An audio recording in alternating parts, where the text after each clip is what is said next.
Alright fellas, I'm revisiting this Locomotive electrical engine off a Marx 400 steam locomotive, and watch the last video you've seen. It was not running at all, it was dead.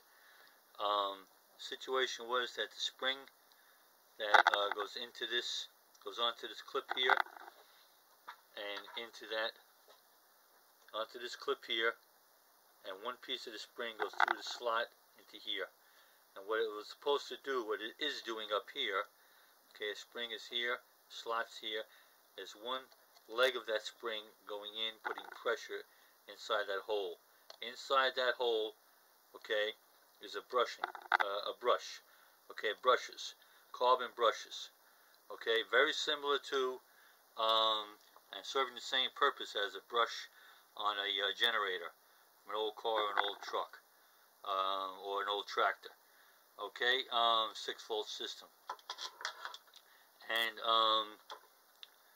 so the brush in there makes the contact with the motor, which is here, the main motor plate, okay, which is carrying the juice, okay, and so it's making pressure applied by the spring,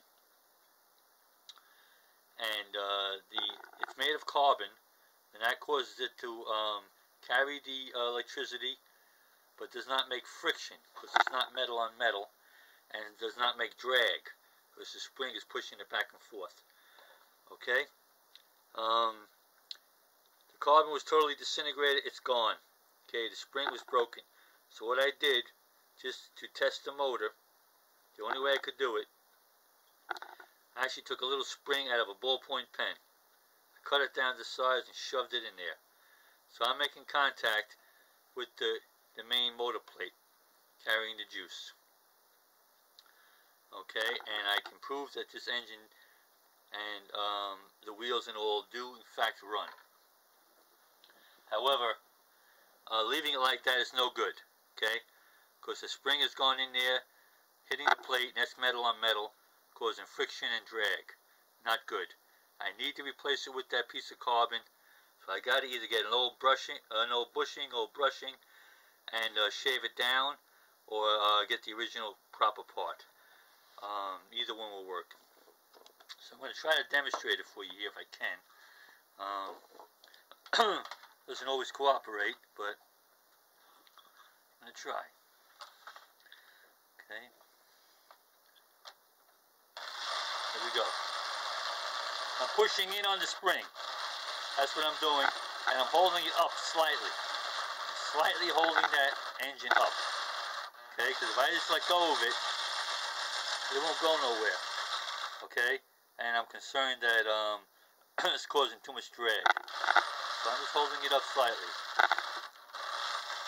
That does prove that we'll run, okay. No question about it.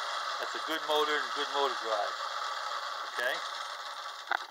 So, the problem I have is trying to fabricate that brush that goes in there, the carbon brush.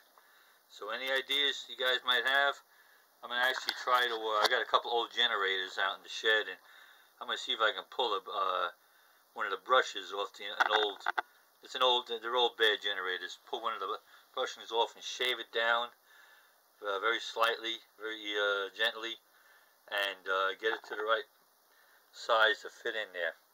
If I can, I believe it will work. Any other suggestions you might have, by all means, please post your comments. Alright fellas, boy, got a dry throat. Alright fellas, thanks for watching, appreciate it, and hopefully next time you see this motor, you'll be running around the track. Book 'em.